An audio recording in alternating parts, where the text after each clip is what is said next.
Ushtarët e FSK-s janë arrestuar sot në kazerma Adem Jashari në Prishtinë për shënimin e 27 vjetorit të epopesë së ushtrisë çlirimtare të Kosovës. Gjatë fjalimit, kryeministri Albin Kurti ka thënë se kjo epope ka vetëm një adresë: lirinë nga pushtuesi serb dhe një horizont bashkimin. Që nga çlirimi i dheut ton qershor 1999 dhe deri më sot e tutje, një nga detyrat kyçe për ruajtjen e lirisë së fituar me gjakun e dëshmorëve dhe martirëve të popullit ton ka qenë dhe vazhdon të mbetet fuqizimi i ushtrisë Kosovës.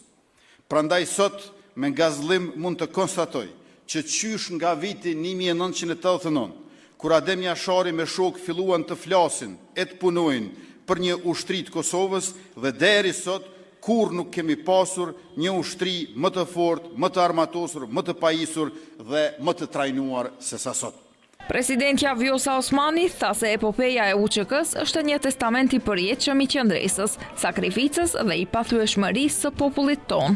Marsi në Kosovë nuk është thjesht një muaj në kalendar, por një kujtesë e përhershme e sakrificës, e heroizmit dhe e vendosmërisë së popullit ton për liri.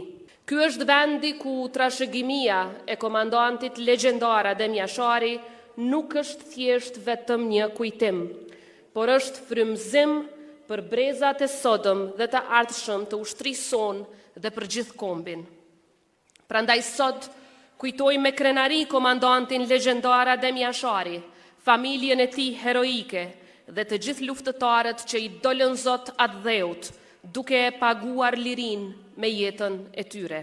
Për shënimin e 27 vjetorit të epopesë së ushtrisë çlirimtare të Kosovës, kanë uruar edhe krerët e partive opozitare në Kosovë.